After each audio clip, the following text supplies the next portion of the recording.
ऊर्जा इकट्ठी न हो तो तू कैसे ब्रह्म को जानेगा? ब्रह्म को जानने के लिए ऊर्जा चाहिए, ऐसी ऊर्जा कि ऊपर से बह उठे। अतिरेक चाहिए। ऊर्जा के अतिरेक को बल कहा है छांदोग्योपनिषद ने। ऐसी ऊर्जा चाहिए कि तुम संभाल ना सको, तुम्हारे ऊपर से बहने लगे। इतनी ही ऊर्जा हो तो ही सत्य को जाना जा सकता है। निर्वीर्य सत्य को नहीं जान सकते। तुमने कभी सुना ना होगा कि कोई नपुंसक और ब्रह्म ज्ञान को उपलब्ध हुआ हो। वीर्यवान, ऊर्जा से भरे हुए लोग। वृक्ष पर फूल कब खिलते? जब वृक्ष के पास इतनी ऊर्जा होती कि अब उमंग में लुटा सकता है, तब फूल खिलते। अगर वृक्ष को ठीक खाद न मिले, ठीक जल न मिले, रोशनी न मिले, फूल ना आएंगे। फूल तो विलास है, वैभव है, ऐश्वर्य है। और इसलिए मुझे ईश्वर शब्द प्यारा है। ईश्वर शब्द ऐश्वर्य से ही बना है। ईश्वर को ही वे ही लोग जान पाते हैं जिनके भीतर इतनी ऊर्जा होती कि जैसे वृक्षों की ऊर्जा फूल बन जाती। ऊर्जा जब न्यूनतम होगी तो फूल तो दूर, पत्ते भी मुश्किल से पैदा होंगे। फूल तो बहुत दूर, पत्ते भी कुम्हलाए कुम्हलाए होंगे। ऊर्जा अतिरेक होनी चाहिए। पश्चिम के बहुत बड़े रहस्यवादी कवि विलियम ब्लेक का वचन महत्वपूर्ण, उपनिषद के सूत्रों जैसा है। विलियम ब्लेक आदमी था भी कि उसे कवि नहीं ऋषि ही कहना चाहिए। उसका सूत्र है एनर्जी इज डिलाइट। ऊर्जा ही आनंद है। पते की बात कही, ऊर्जा ही आनंद है। ऊर्जा की कमी ही दुख है। ऊर्जा की दीनता और क्षीणता ही पीड़ा है, नरक है। क्योंकि फूल खिलते नहीं, सुगंध बिखरती नहीं। जैसे दिए में तेल चुक जाए तो बाती बुझ जाए। दिए में तेल चाहिए, बाती चाहिए तो ज्योति जले। और जितना तेल हो उतनी ही प्रगाढ़ता से ज्योति जले। और तुमने एक खूबी की बात देखी, हवा आती, अंधड़ आता, छोटे मोटे दिए बुझ जाते। जंगल में लगी आग और भी धू धू करके जल उठती।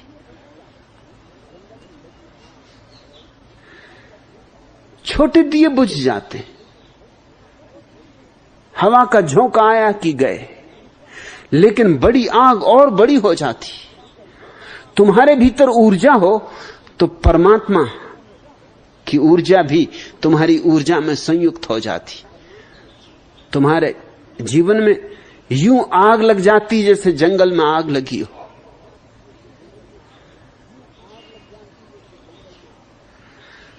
छोटा मोटा दिया हो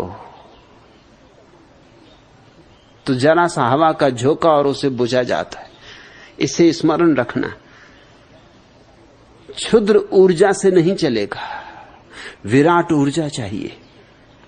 आकाश की यात्रा पर निकले हो, ईंधन तो चाहिए ही चाहिए, पंखों में बल चाहिए। इसलिए छांदोग्य ठीक कहता है, बलम वा विज्ञानात भुआ। विज्ञान से बल श्रेष्ठ। क्या करोगे जान के गणित, भूगोल, इतिहास? क्या करोगे जानकर भौतिकी, रसायन? इससे ज्यादा श्रेष्ठ है अपनी जीवन ऊर्जा को संग्रहित करना। जीवन ऊर्जा को ऐसे संग्रहित करना कि तुम एक सरोवर हो जाओ, लबालब भरे हुए, तुम में कोई छिद्र ना हो जिससे ऊर्जा बहे ना।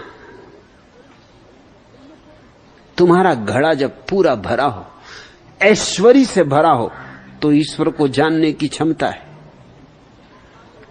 मेरी बात लोगों को अखरती है क्योंकि लोग समझते नहीं, लेकिन मैं तुमसे फिर दोहरा के कहना चाहता हूं कि ईश्वर को जानना इस जगत में सबसे बड़ा विलास है। ये धन का विलास कुछ भी नहीं, ये पद का विलास कुछ भी नहीं। ईश्वर को जानना सबसे बड़ा विलास है, क्योंकि वह परम ऐश्वर्य की अनुभूति है। और उस परम ऐश्वर्य की अनुभूति के लिए पहले तुम्हें ऊर्जा को बचाना होगा, संग्रहित करना होगा। और तुम व्यर्थ गंवा रहे हो। तुम्हारी 99% ऊर्जा कचरे घर में जा रही। फूल उगे तो कैसे उगे, ज्योति जगे तो कैसे जगे। नृत्य हो तो कहां से हो, थके मांदे तुम क्या नाचोगे। टूटे फूटे तुम क्या नाचोगे। और जब नाच नहीं पाते तो बहाने खोजते हो, कहते हो आंगन टेढ़ा।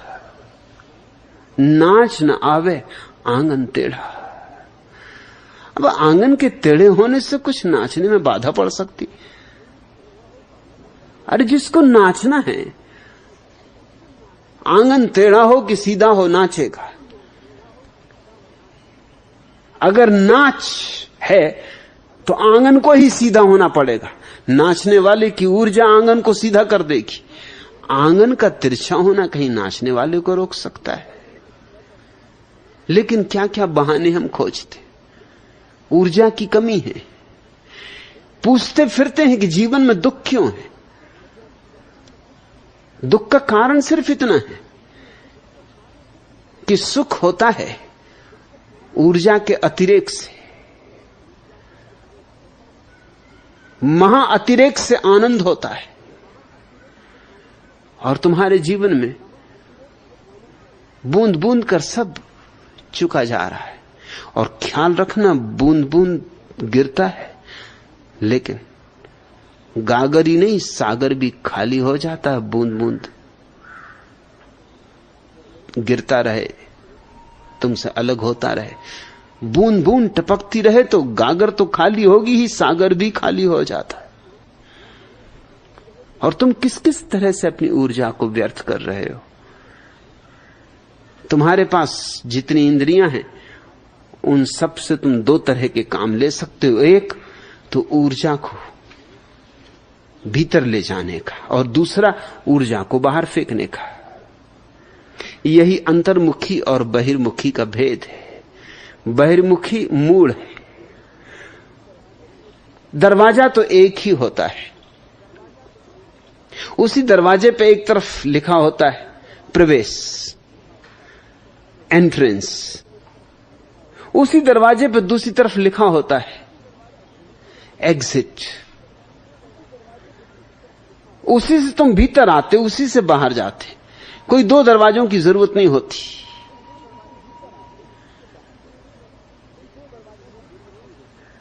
एक ही दरवाजा काफी होता है। तुम्हारी आंख से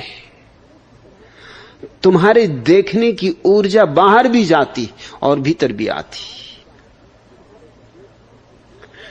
जो समझदार है वो आंख से ऊर्जा को इकट्ठा करता है, और जो नासमझ है वो गंवाता है। जो नासमझ है आंख उसके लिए छेद हो जाती, और जो समझदार है आंख उसके लिए संग्राहक हो जाती। बुद्ध ने कहा है राह पर चलो तो 4 कदम से ज्यादा मत देखना। क्यों?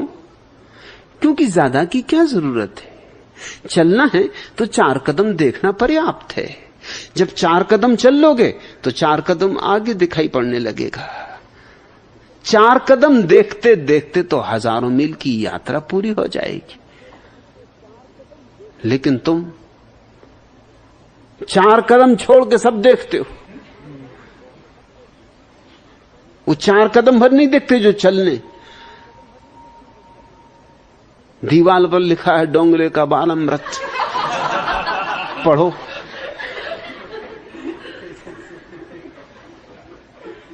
इधर फिल्म का पोस्टर लगा है, पढ़ो।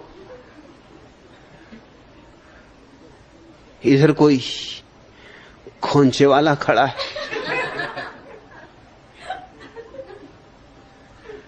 उधर कोई स्त्री गुजर गई,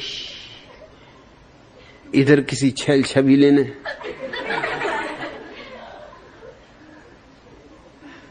कोई फिल्मी धुन छेड़ दी।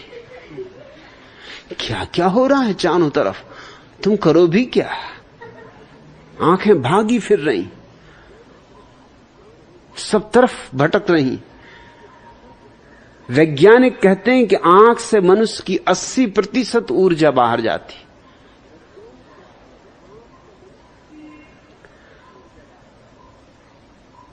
फिर कान भी वही कर रहे हैं। तुम क्या सुनते हो? गलत हो तो जल्दी सुनते हो, ठीक हो तो सुनते ही नहीं। अरे ठीक में क्या रखा है? ठीक में कोई समाचार होता है, गलत में समाचार होता है। किसकी स्त्री किसके साथ भाग गई, इसमें कुछ समाचार होता है, मजा आ जाता है। पांच सरक आते हैं लोग जब ऐसी बातें होने लगती, गुफ्तगू होने लगती, फुसफुसा के बातें करने लगते। और जब 2 आदमी फुसफुसा के बातें करें तो जितने आदमी सब सुनने लगते, क्योंकि जब बात फुसफुसा के हो रही तो जरा गहरी हो रही है, कोई बात गहरी हो रही। जिस बात को सबको सुनाना हो फुसफुसा के कहना,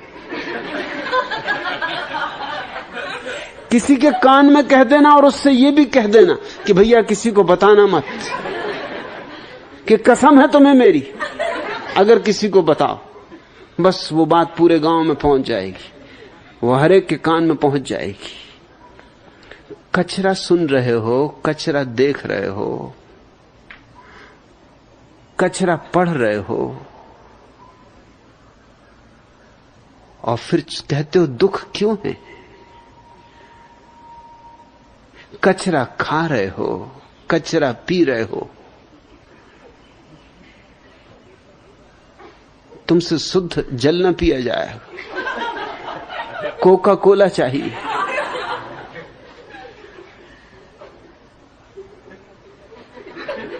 अभी कभी सोचोगे नहीं ये कोका कोला है क्या?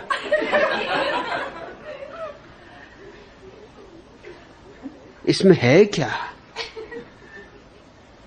मगर सारी दुनिया पी रही, और अखबारों में बड़े बड़े पोस्टर छपे हुए।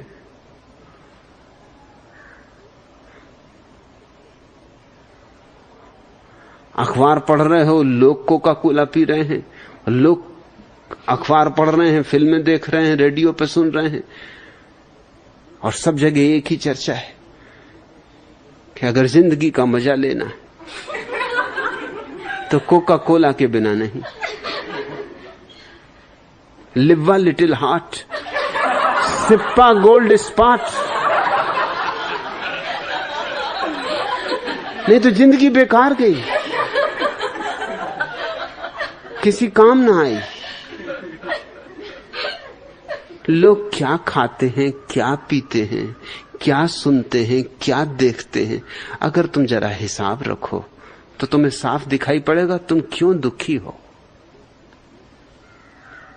जो सुनने योग्य हो अगर वही सुना जाए, और जो देखने योग्य हो अगर वही देखा जाए, तो तुम्हारे जीवन की 90% ऊर्जा तो अपने आप सुरक्षित हो जाएगी, अपने आप। तुम्हारे घर में कोई कचरा डाले तो तुम इंकार करोगे, लेकिन तुम्हारी खोपड़ी में कोई कचरा डाले तुम कहते हो आइए, विराजिए, पधारिए, बड़ी कृपा की, ऐसे ही आया करते रहिए, कैसी कैसी प्यारी खबरें ले आए हैं।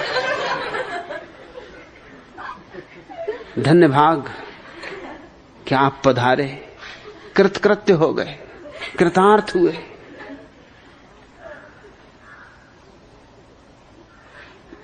फिल्में देखने जा रहे हो जिनमें सिवाय हंगामे के और कुछ भी नहीं। पैसे भी खर्च करोगे, टिकट खरीदने धक्के मुक्के भी खाओगे, पिटोगे कुटोगे भी, मगर लोगों ने तय कर रखा है 100 जूते खाएं, तमाशा घुस के देख। और मजा यह है कि जब तुम 100 जूते खा रहे तो तमाशा दूसरे देख रहे हैं। और तमाशा ही क्या है, जब तुम पे जूते पड़ रहे हैं वो तमाशा देख रहे हैं, जब उन पे जूते पड़ रहे हैं तुम तमाशा देख रहे हो। और तमाशा ही क्या है। छांदोग्य जिस बल की बात कर रहा है वह वही ऊर्जा है जिसको ब्लैक ने कहा अतिरेक ऊर्जा का आनंद है, जिसको बुद्ध ने कहा ऊर्जावान बनो। शक्ति को भीतर सरोवर बनने दो। ये खाली घड़ा शोभा नहीं देता। इस खाली गले को लेकर तुम परमात्मा के द्वार पर भी जाओगे तो क्या मुंह दिखाओगे, कम से कम घड़ा तो भरा हो। इसलिए हमारे देश में पूर्ण कलश स्वागत का प्रतीक बना। भरा हुआ कलश स्वागत का प्रतीक हो गया। लेकिन ये भीतर के भरे कलश की ही सूचना है।